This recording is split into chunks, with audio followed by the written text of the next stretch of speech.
Somos CNN México.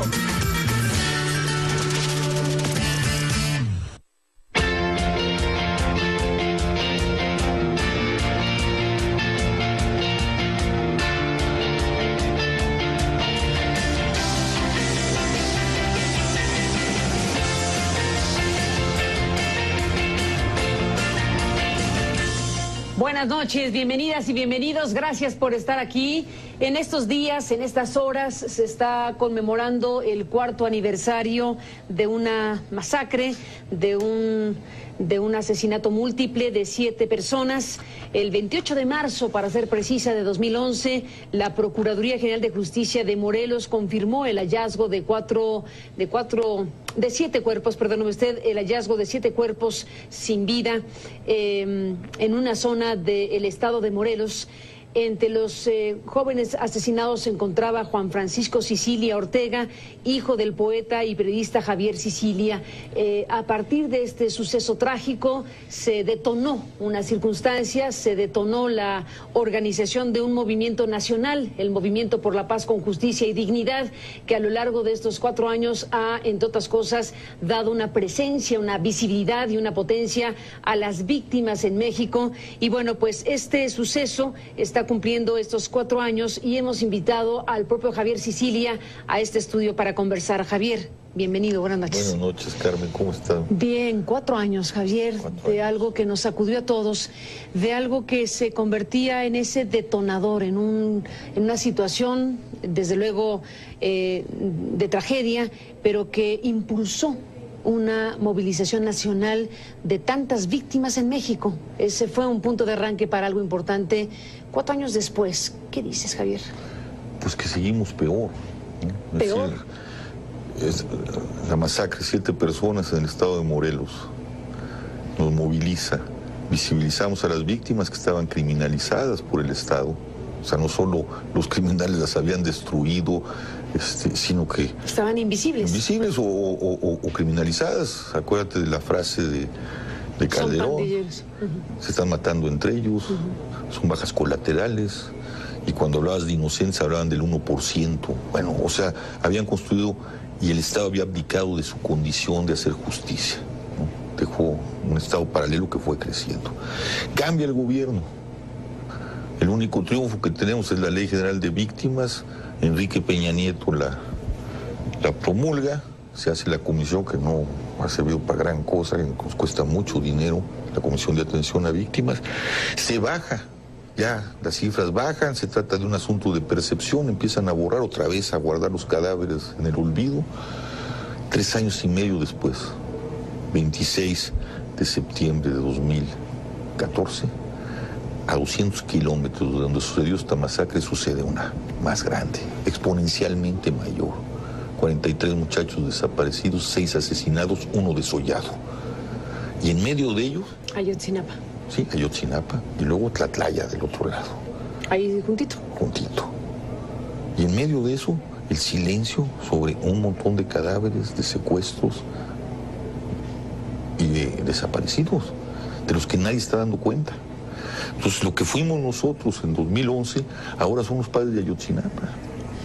Y es gravísimo, porque es exponencial, 7 a 52. Es exponencial. ¿Qué nos espera si no detenemos esto? Pero parece que no hay voluntad política, parece que decidieron, y bueno, tu caso es emblemático. Súmale, no desinteresamos. No hay tragedia humanitaria, no hay emergencia nacional, y quien hace crítica, quien se manifiesta, o lo silencian de una o de otra forma, los matan, o te hacen lo que a ti, te amordazan o intentan amordazarte.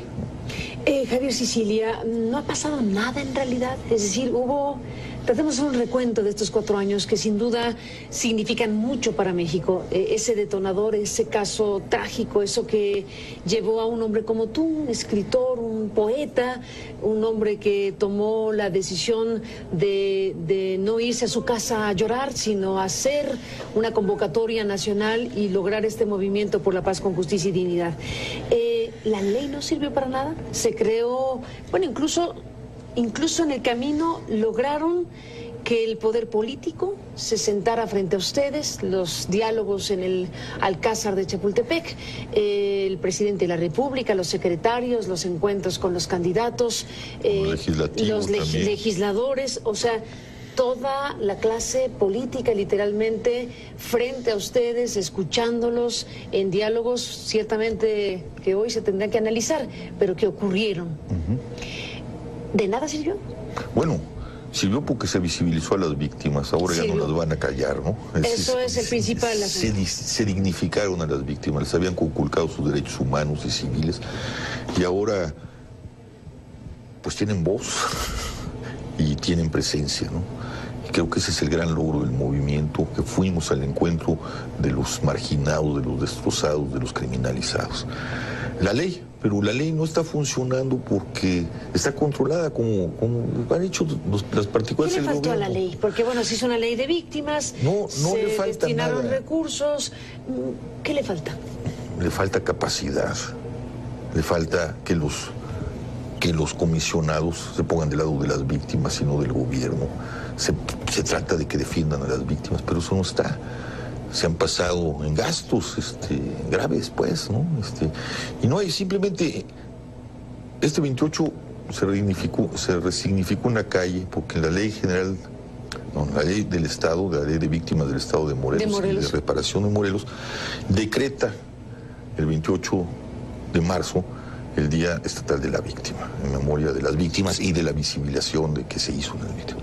Ahí se aprobó por el Cabildo el cambio de una calle, la calle que va de la entrada de la universidad a la carretera, de la segunda puerta de la UAM a la carretera, tramo que estaba muy, muy sucio, bueno, y un bonito tramo, y se pusieron 2 estelas en memoria el 28 de marzo. Esto fue el sábado que acaba de ser.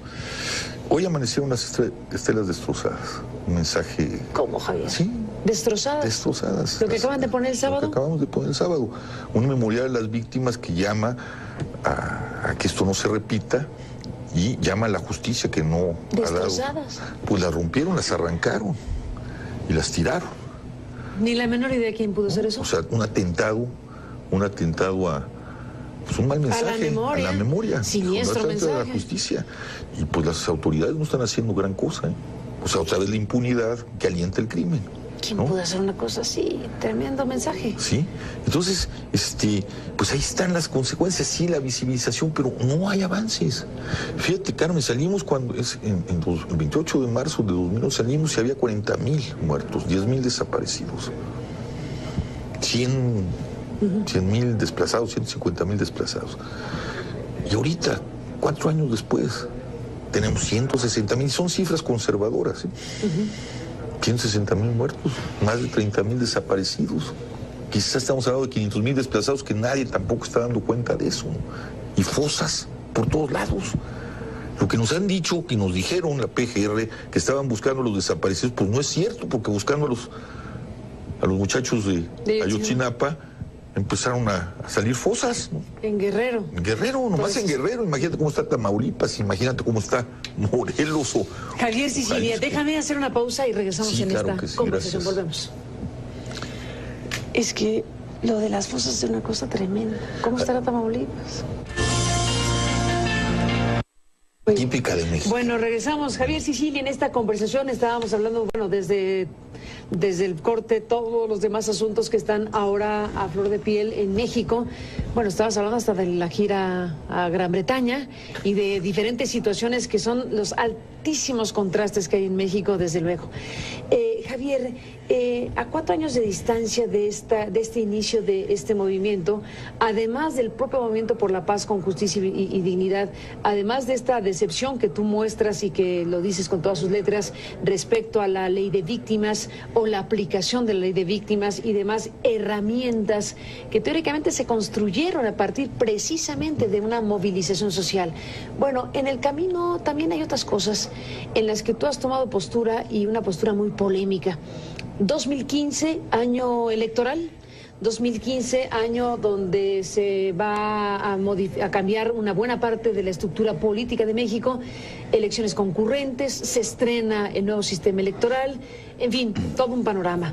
Tú haces un llamado al boicot electoral, lo cual es muy grave y delicado y no todos lo ven con buenos ojos. ¿Cómo sostener la idea de un boicot electoral? ¿Cómo sostener que no hay camino para la democracia ni siquiera en la parte más básica que es votar? Pues yo creo que es muy claro. O sea, que hablábamos de esta masacre de 7 personas, de las cuales estaba mi hijo, a los 52 de Ayotzinapa. 43. 43. Más los que murieron. Claro. Sí. 160,000 muertos. Ahorita en este momento que estamos tú y yo hablando, están desapareciendo gente en este país, asesinándola o secuestrándola. Eso es un suelo democrático. Y esa gente que llegó por las urnas. Abarca llegó con las urnas. Aguirre, que no ha sido llamado a cuentas, llegó por las urnas. ¿Estás de acuerdo que con o sin Javier Sicilia habrá elecciones, con o sin los promotores del boicot electoral habrá elecciones, y con el porcentaje ínfimo que se quisiera habrá autoridades en este país? No hay autoridades, Carmen. Bueno, habrá gente que ejerza el poder. Habrá quien ejerza los presupuestos, habrá quien detente el poder. Simulan. Bueno, es decir, pero tienen poder y recursos para ello. Sí, pero ¿para qué? Para seguir extorsionando a la gente, asesinándola.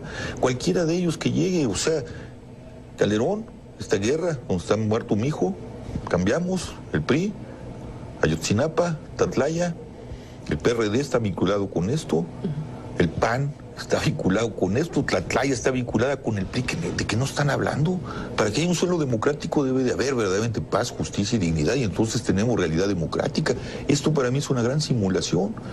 Pero si la gente quiere seguir simulando y entregándole cheques en blanco a ese sistema que le da la espalda a la gente y que parece que le hace el trabajo sucio a los criminales, porque ellos los entierran en fosas comunes y los gobiernos los entierran en las fosas del olvido. Obrador, no te menciona López Obrador, el dirigente de Morena, pero claramente alude a lo que desde su punto de vista será un servicio a lo que él llama la mafia del poder. Invitar a no votar ayudará a quien en este momento tendría más oportunidades de ganar, que es el PRI. Si conciben las elecciones como legalidad y como son las democracias con urnas, pues tendrá razón. Nosotros no estamos impidiéndole a nadie que vaya a votar. ¿Qué es la democracia para Javier Sicilia? Es el poder de la gente, su capacidad de organización. ¿Y para qué sirven las elecciones? Pues supuestamente para tener representantes, pero esos representantes están lejos de nosotros, cada vez están más lejos de nosotros. ¿Y se puede tener democracia mínima sin elecciones? Pues yo creo que abajo hay un montón, ahí están los pueblos indios, hay un montón de gente ya organizándose, estamos generando un constituyente. El pueblo viejo tiene una organización y está sobreviviendo contra los criminales y contra el Estado. No contra el Estado, contra los gobiernos que administran el Estado y que lo han podrido. Entonces, creo que estamos en un parteaguas civilizatorio, Carmen. Es como si creyéramos que las elecciones, este modelo que nació en el siglo XVII, con la Revolución Francesa y la Revolución de Estados Unidos, pues más la francesa, porque nosotros somos más en la lógica de la Ilustración francesa, pues fuera eterno. No, entró en crisis. Son modelos históricos que nacieron y como modelos históricos y humanos, pues terminan por caer, como el Imperio Romano, como el Imperio Azteca, como las instituciones ¿En esos niveles, Javier? Sí. ¿Como el Imperio Romano? Pues sí. O sea, ¿tú crees que el sistema político mexicano va a caer un día de estos en esos términos? No, yo creo que a nivel del planeta. O sea, en general es una crisis sistémica. Crisis civilizatoria. Crisis sistémica de representatividad de la sociedad a través de los mecanismos tradicionales conocidos. Tenemos que... ¿Y entonces hay que inventarse algo? Claro, pues como los ilustrados inventaron algo, ¿no? Contra las monarquías absolutistas. Ahora tendremos que inventar algo, porque es el Leviatán. ¿Qué ves después de esto? Pues no sé, yo creo que quizá, no sé, yo creo que Gandhi era un gran visionario. ¿Gandhi? ¿No? Sí, ¿En qué el piensas? sentido, pues, Gandhi hablaba de aldeas, ¿no? Hablaba de otra forma de la democracia, de límites al capitalismo salvaje, al maquinismo, de sostenimiento de las células de la gente, de lo que puede hacer la gente. Es decir, yo creo que hay muchas cosas. Los zapatistas creo que han marcado rumbos interesantes que no hemos revisitado, ¿no? ¿Los pueblos autónomos? Autónomos, las autonomías, quizá autonomías confederadas, otro tipo de democracia, pero esta ya no se sostiene. Y este país somos vanguardia en la crisis civilizatoria o en esta crisis sistémica, por la corrupción y los índices de corrupción, que no hay Estado, no hay gobierno. Entonces vamos a las elecciones aquí. ¿Cuál gobierno? Nos matan, nos secuestran, nos asesinan, hacen reformas estructurales contra nosotros, te quitan tu programa y te silencian. ¿A qué vamos? Y nadie dice nada. Ningún partido, ningún... ¿no? Pues ahí mandan ahí su mensajito, pero ¿quién le pone un alto a esta barbarie? Nadie. Entonces estamos simulando. Se pueden ir, las instituciones seguirán operando porque siempre operan. Esas ya son de inercia, ¿no? Ya es una cosa inercial. Siguieron operando en la Revolución Mexicana y en cualquier revolución. Es una cosa inercial. Realmente gobierno en el sentido de cuidar la paz, la justicia, la armonía de la gente, el tejer... Esa frase que ya está muy manida, hacer tejido social. Hacer tejido social. Déjame regresar, Javier, a una escena que ya no comentamos en el bloque primero, pero que me parece que viene muy... Me viene muy a cuento con lo que estás diciendo. Este mismo fin de semana, donde narraste que se colocaron estas estelas para honrar la memoria de las víctimas en México, allá en Morelos. Igualmente escribió un texto Jacobo Dayan, menciona otro momento de la escena de este fin de semana que también es fuerte porque narraba cómo tuvieron que esperar un poco en lo que pues un grupo de niños y jóvenes participaba en un concurso de bandas de guerra. Bandas de guerra al lado de quienes iban a hacer su acto de homenaje a las víctimas de la violencia. Déjame ir a una pausa y nárrame esa escena. Dime qué sucedió además de las estelas arrancadas este fin de semana. Volvemos. Sí, claro que sí.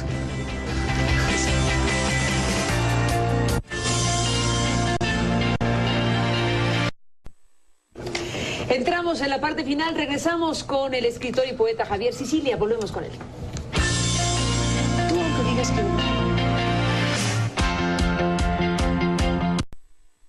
Javier Sicilia, entramos en la parte final, regresamos al aire. Ahora que estás en esta narración, no cruda, crudísima. Tú eres un escéptico total de lo que está pasando en México, por lo que se ve. Tienes una mirada profundamente crítica que de pronto sobrecoge, debo decírtelo. No encuentro para efectos prácticos en tu mensaje, en tu discurso, la ventanita. Si la hay, me la dices antes de que despidamos el programa. Este mismo fin de semana en Morelos, con motivo del 4º aniversario de esta terrible tragedia de los 7 jóvenes donde estaba Juan Francisco, tu hijo, hace 4 años, la escena que narra Jacobo Dayan en este texto que comentamos, pues, ¿qué nos dice? Cuéntanos, narranos esta escena. Bueno, pusimos un árbol, una intervención en el Zócalo. ¿Un árbol? Una escultura de árbol para que la gente pudiera colgar los nombres, se pusieron listones blancos, un poco para abrir el memorial porque nos tienen acotado, el memorial donde nació el movimiento, y ahí está, ¿no? Pero está acotado, entonces pusimos esa intervención. Estaban las víctimas y será que a 20 metros estaba un concurso de bandas de guerra, o sea, estaban en la misma plaza con marchas militares y además esta bandera estaba vacía, no estaba en la bandera. ¿Cómo? Esta bandera sin bandera. Sin bandera. El movimiento por la paz de un lado y a 20 metros niños y jóvenes en una exaltando la guerra, concurso de bandas de guerra. Sí, ¿Qué escena esa? Una escena grotesca. Le pedí a Pietro Ameglio, le dijo, oye, diles que se pueden guardar un poco de silencio, que detengan su evento, pues él te acompaño. Me dijo, no, pues Pietro, que es un no violento, buen negociador, los logra convencer. Y nos mandan a unos muchachos para tocar una marcha militar fúnebre y después había otro evento de los comerciantes de la zona, que son amigos de nosotros, y nos mandaron un grupo muy bonito de 4 muchachos que cantaron y acompañaron. Era muy conmovedor las cintas. Pero bueno, logramos conjuntar eso para darle un sentido a las víctimas y a la dignidad de las víctimas. Pero en el momento, como lo describe Jacobo, era verdaderamente un caos, ¿no? Hasta Jacobo me dijo, la paz y la guerra en la propia plaza. Sí, en la propia plaza, y además no había bandera, es decir, no había patria, no había nación, ¿no? Entonces, era un poco el símbolo del horror. Pues, el símbolo del horror. Javier Sicilia, se me acaban los minutos, pero déjame llevarte al terreno de la esperanza, de ¿por dónde? ¿De dónde está la ventana, la rendija? Yo te decía en el corte que con tu voluntad o sin ella tú serás poeta siempre. Tu vena, tu identidad de poeta y lo que tú has hecho finalmente debe conducir, hombre religioso, un hombre de creencia. ¿Dónde está el camino? ¿Dónde está la vereda? Mira, Carmen, no lo sé.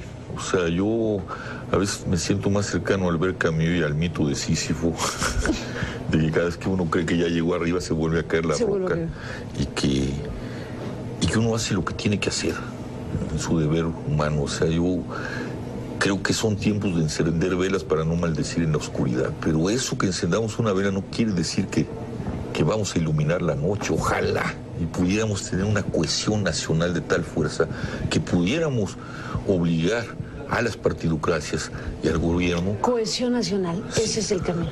Yo creo que una asamblea, o sea, yo un comité, a Raúl Vera no le gusta, pero bueno, porque tiene esas connotaciones. Un constituyente están planteando casi. El constituyente y un comité de salvación nacional. Hay muchos hombres y mujeres en este país que tienen una representatividad moral y que sostienen la reserva moral del país, que si nos pudiéramos conjuntar, vamos al 18 con esto y a decirles, se van, vamos a refundar este Estado, vamos a refundar la nación, vamos a hacer otro juego, creo que podemos hacer un cambio no violento importante. ¿Y ves algo así en el horizonte inmediato? Pues yo creo que tendríamos que sentarnos a conversar. Creo que son tiempos de conversación, pero tiempos de señalar la ilegitimidad de las partidocracias, de hacerles demostrarles que no vamos con ellos, que así en estas condiciones ya no más. Y mientras ir construyendo, para la meta del constituyente que echó a andar don Raúl, pues, un proceso muy largo, pues ir construyendo este comité que yo llamo de salvación nacional con la reserva moral, los líderes que son la representación moral del país, y ver cómo decimos, ustedes se van. La sociedad es muchas cosas. Con una base muy simple, de 4 o 6 cosas. Necesitamos rescatar el suelo democrático, que es paz, justicia, dignidad, y detener las reformas estructurales, porque está 4 o 6 cosas a la mesa. La sociedad mexicana es una y mil cosas. ¿Cuál es tu retrato de la sociedad mexicana? Pues una sociedad muy fracturada también, como el gobierno, de muchos niveles. Hay una muy corrompida como el Estado. Hay otra que tiene una gran reserva moral, una gran capacidad de organización, una capacidad de indignación. Es decir, está muy fracturada y muy incapaz en sus mejores rostros, ¿no?, en las partes corrompidas, de articularnos. Si las agendas son tantos los dolores, que son tantas, que se unen muchas agendas. Y yo creo que hay que dejar las agendas y plantearnos un suelo mínimo de rescate nacional para poder rearticular la democracia. Mi pregunta es, ¿seremos capaces de eso? ¿Tú qué crees? Pues yo tengo esperanzas. ¿Tienes esperanza de que seamos capaces de eso? Sí, la esperanza es... Yo siempre la he comparado con las mujeres antes del control ginecológico, cuando todavía el vientre era opaco y las mujeres se hablaban entre ellas y no sabían si venía un niño o una niña. Estaban abiertas a una esperanza, a que algo hermoso venía. Javier Sicilia, gracias por estar aquí esta noche, gracias por hablar de todo este tiempo a 4 años de distancia de la creación y fundación del Movimiento por la Paz con Justicia y Dignidad. Gracias, Carmen, por abrirme los micrófonos, por invitarme, y gran parte de esta nación está solidaria contigo y con tu equipo. Gracias, Javier, un abrazo y hasta la próxima. Y gracias a usted. Somos México. Aniversario de una masacre, de un asesinato múltiple de 7 personas. El 28 de marzo, para ser precisa, de 2011, la Procuraduría General de Justicia de Morelos confirmó el hallazgo de 7 cuerpos, perdóneme usted, el hallazgo de 7 cuerpos sin vida en una zona del estado de Morelos. Entre los jóvenes asesinados se encontraba Juan Francisco Sicilia Ortega, hijo del poeta y periodista Javier Sicilia. A partir de este suceso trágico se detonó una circunstancia, tragedia, pero que impulsó una movilización nacional de tantas víctimas en México. Ese fue un punto de arranque para algo importante. 4 años después, ¿qué dices, Javier? Pues que seguimos peor, ¿no? ¿Peor? Es la masacre de 7 personas en el estado de Morelos nos moviliza visibilizamos a las víctimas que estaban criminalizadas por el Estado. O sea, no solo los criminales las habían destruido, sino que... Estaban invisibles. Invisibles o criminalizadas. Acuérdate de la frase de Calderón. Son pandilleros. Se detonó la organización de un movimiento nacional, el Movimiento por la Paz con Justicia y Dignidad, que a lo largo de estos 4 años ha, entre otras cosas, dado una presencia, una visibilidad y una potencia a las víctimas en México. Y bueno, pues este suceso está cumpliendo estos 4 años y hemos invitado al propio Javier Sicilia a este estudio para conversar. Javier, bienvenido, buenas noches. Buenas noches, Carmen, ¿cómo están? Bien, 4 años, Javier, 4 años. De algo que nos sacudió a todos, de algo que se convertía en ese detonador, en una situación, desde luego, de... Somos CNN México.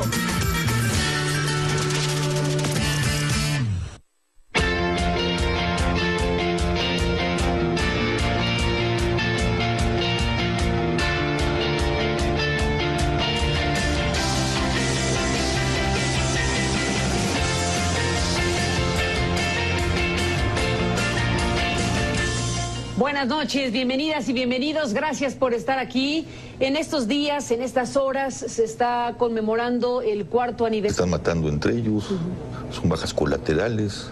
Y cuando hablabas de inocencia, hablaban del 1%. Bueno, o sea, habían construido y el Estado había abdicado de su condición de hacer justicia, ¿no? Dejó un Estado paralelo que fue creciendo. Cambia el gobierno. El único triunfo que tenemos es la Ley General de Víctimas. Enrique Peña Nieto la promulga, se hace la comisión que no ha servido para gran cosa, que nos cuesta mucho dinero, la Comisión de Atención a Víctimas. Se baja, ya las cifras bajan, se trata de un asunto de percepción, empiezan a borrar otra vez, a guardar los